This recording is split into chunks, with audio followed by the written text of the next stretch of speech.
அண்ணா நகரிலே ஒரு சிறுமி பாலியல் சீண்டலுக்கு ஆளாக்கப்பட்டு நீதிமன்றம் மாநில காவல்துறை விசாரிக்கப்பட்டால் நியாயம் கிடைக்காது என்று சிபிஐ விசாரிக்க வேண்டும் என்று தீர்ப்பளிக்கப்பட்டது. அதை எதிர்த்து வெக்கங்கட்ட அரசு உச்சநீதிமன்றத்தில் மேல்முறையீடு செய்கிறது. அப்படி என்றால் கொலை குற்றவாளிகளை இந்த அரசு எப்படி பாதுகாக்குது என்பதை நாம் எண்ணி பார்க்க வேண்டும். அதே போல கள்ளக்குறிச்சியிலே கள்ளச்சாராயம் அருந்தி சுமார் 68 பேர் மரணம் அடைந்தார்கள்.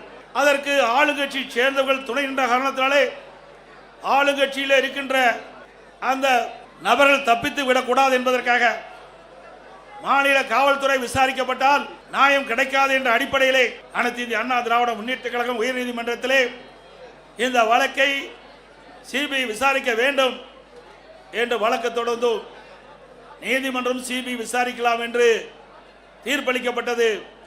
ஆனால் இந்த விடியா திமுக அரசு உச்ச நீதிமன்றத்திலே மேல்முறையீடு செய்தது.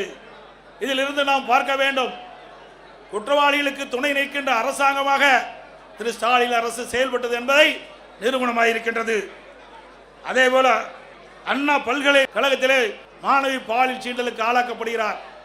அதிலே ஒரு அமைச்சர் திமுக கட்சி சேர்ந்தவர்கள் எல்லாம் ஈடுபட்டிருக்கின்றார்கள். ஆனால் அந்த வழக்கு நீத்து போகின்ற அளவுக்கு இன்றைய நிலைமை இருக்கின்றது. மீண்டும் அண்ணா திமுக ஆட்சி மலரும்.